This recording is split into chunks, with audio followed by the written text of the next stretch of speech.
Hello and welcome to IAMC Radio and Podcast.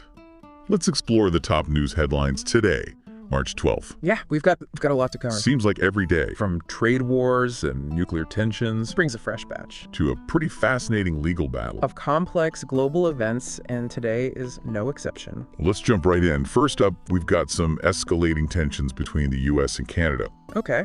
President Trump has labeled Canada a tariff abuser after Ontario slapped a 25% surcharge on electricity exports to a few U.S. states, including Michigan and Minnesota. This surcharge is a direct response to U.S. tariffs on steel and aluminum imports. While the Trump administration argues these tariffs are meant to address trade imbalances, they've certainly ruffled some feathers north of the border. Right. Ontario Premier Doug Ford has threatened to increase the surcharge or even shut off the power completely if the U.S. doesn't back down. That's certainly a bold move. It seems like this trade war is getting pretty heated. It is. Especially with President Trump claiming the U.S. doesn't need Canadian goods like cars, lumber, or energy, Right. and hinting at even more tariffs. And this tension isn't just between Trump and Ford. Canada's newly elected Prime Minister Mark Carney has also condemned Trump's 50% tariff on Canadian steel and aluminum, calling it an attack and vowing to retaliate with counter tariffs. Interestingly, he's aiming to design these counter tariffs to have maximum impact in the U.S. while minimizing the blowback on the Canadian economy. But are these tariffs really just a political tactic? I mean, a recent Reuters poll indicated that most economists are predicting a heightened risk of recession for both the U.S. and Canada. That's right. If this trade war keeps escalating. And businesses on both sides of the border are getting nervous too. There is a lot of concern about the potential for inflation and the negative impact this could have on economic growth. Okay, so things are definitely tense between the U.S. and Canada. Now shifting gears to Iran, All right. where President Pezeshkian has basically told President Trump that Pretty defiant statement. Pezeshkian is making it very clear that Iran won't negotiate under threats. This comes after Trump claimed to have sent a letter urging Iran to engage in talks about a new nuclear deal. didn't Trump already withdraw from the 2015 nuclear pact and reimpose sanctions on Iran a while back? He did. And since then, Iran has ramped up its nuclear activities, which has international watchdogs pretty concerned. The IAEA, the International Atomic Energy Agency, is warning that Iran is rapidly enriching uranium to levels nearing what's needed for nuclear weapons. Of course, Iran insists they're not trying to build a bomb. So what are the chances of a diplomatic solution here? I mean, on one hand, Trump says he's open to a deal, but on the other hand, he's also revived that maximum pressure campaign to try and squeeze Iran economically. It's a tricky situation. There's a lot of mistrust on both sides, and the IAEA's warning about Iran's uranium enrichment definitely adds another layer of complexity. Speaking of complex situations, let's move on to the ongoing conflict between Ukraine and Russia. There's been a potentially positive development. President Zelensky has accepted a U.S. proposed 30-day ceasefire. He's calling it a positive step towards peace. This proposal, which was discussed during meetings in Saudi Arabia, would involve a complete halt to attacks, including missiles, drones, and bombs, both in the Black Sea and on the front lines. This sounds like a significant breakthrough. But is Russia on board with this ceasefire? That's the million-dollar question. Ukraine is stressing that for this ceasefire to work, the U.S. needs to persuade Russia to agree.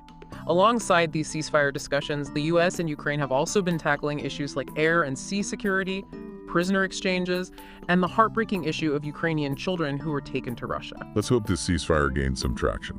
Now turning our attention to Europe. Okay. France seems to be taking a more prominent role in discussions about European security. Absolutely. President Macron has called a meeting with military leaders from 30 European and NATO countries. The focus: security guarantees for Ukraine. Specifically, what happens after any potential truce with Russia. It's interesting that this meeting, which is being coordinated with NATO military command, comes at the same time that Ukraine and U.S. officials are trying to hammer out that partial ceasefire in Saudi Arabia. What's Macron hoping to achieve here? He's essentially trying to rally a strong European response to a recent shift in U.S. policy.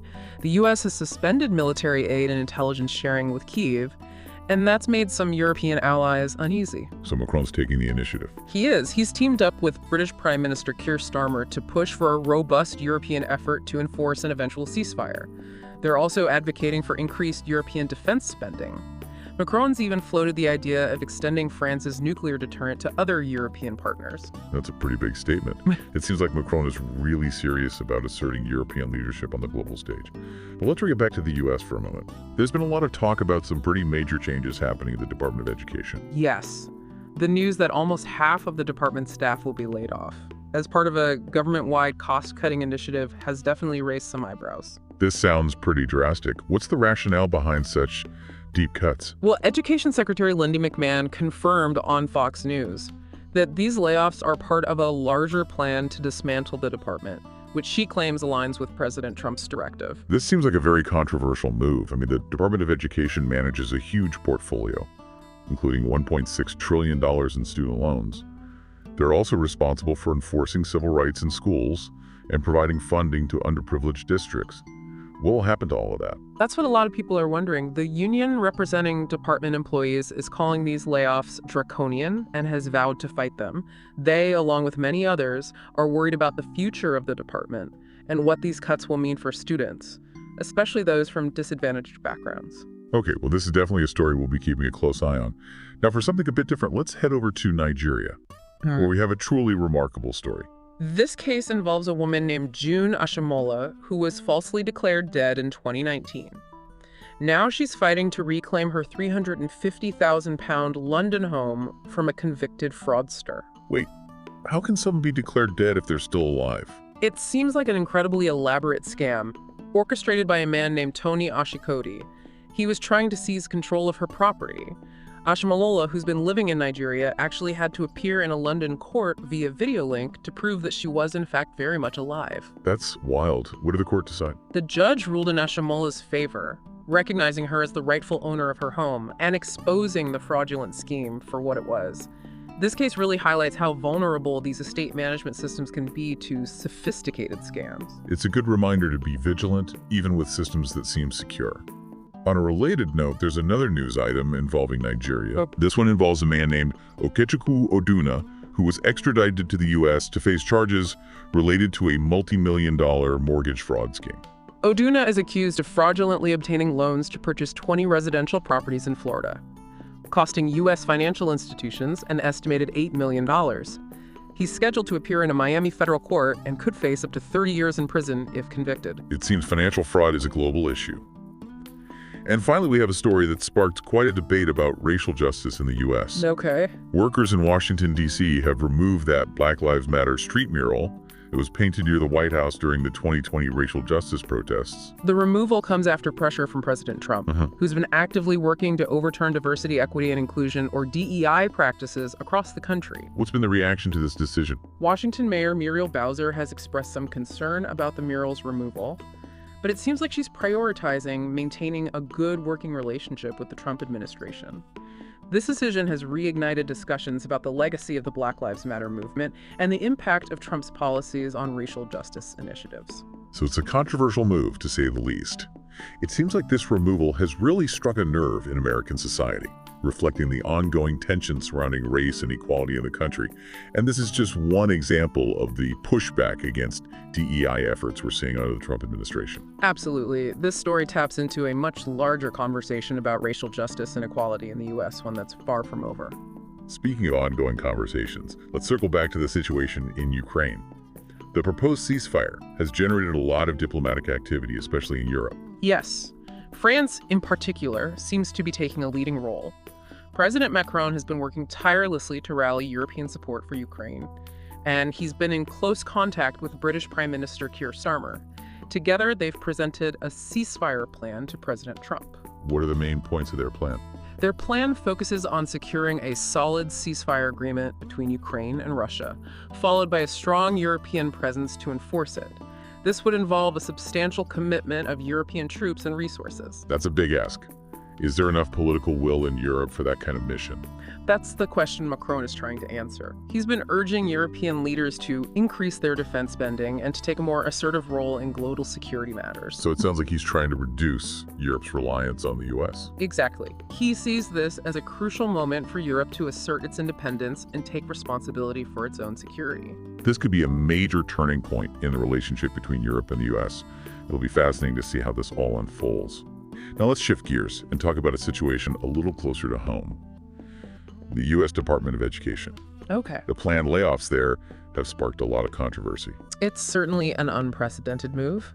These layoffs are the largest in the department's history, and they've drawn strong protests from employee unions. What are the union's main concerns? Their biggest fear is that these cuts will severely hinder the department's ability to carry out its core functions, from managing those massive student loans to ensuring that civil rights laws are being upheld in schools. What about the potential impact on students, especially those from disadvantaged backgrounds? That's a major concern. The Department of Education plays a critical role in guaranteeing equal access to education. Many worry that these cuts will disproportionately affect students from vulnerable populations. So there are valid concerns that these layoffs could have serious consequences for the entire U.S. education system. Absolutely. This is a complex issue with many potential ramifications. While some argue that these cuts are necessary to streamline government operations and reduce spending, others see it as a deliberate effort to dismantle public education. It's become a highly politicized debate. This is definitely a developing story that we'll need to follow closely. Yeah. Okay, before we wrap up, I want to circle back to that trade war brewing between the U.S. and Canada. Things seem to be escalating quickly. Yes, the rhetoric has definitely intensified. President Trump seems committed to these reciprocal tariffs, which he insists are vital to protecting American jobs and industries. But his critics argue that these tariffs will actually end up hurting the U.S. economy in the long run. That's their main argument. They point to the potential for higher prices for consumers, job losses in sectors that rely on Canadian imports, and the risk of retaliation from Canada that could harm U.S. exporters. It sounds like a no-win situation for both countries. It's a high-risk strategy with potentially damaging consequences, that's for sure. So what's the most likely outcome of this trade war? That's tough to say.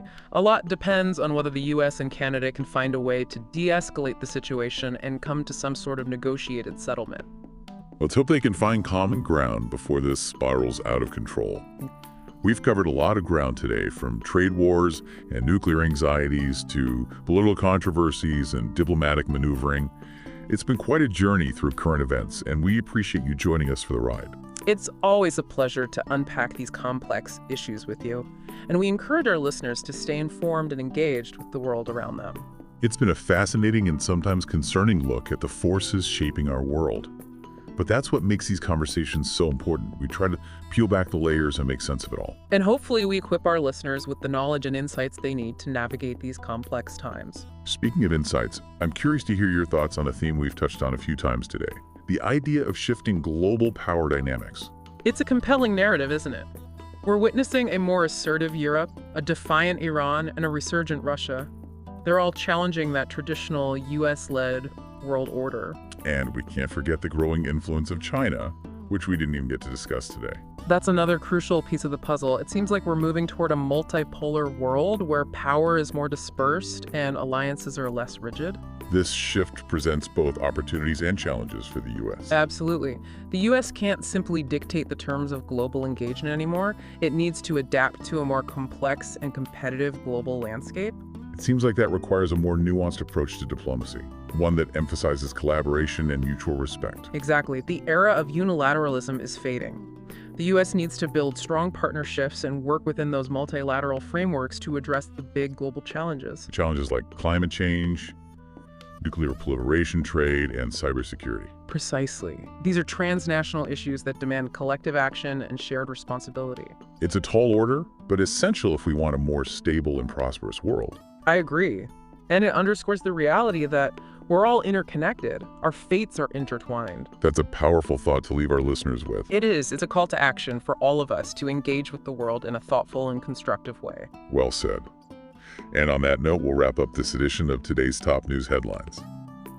Thank you for listening to the Today's Top News Headlines on IAMC Radio and Podcast. We hope you enjoyed this exploration of the day's most important news.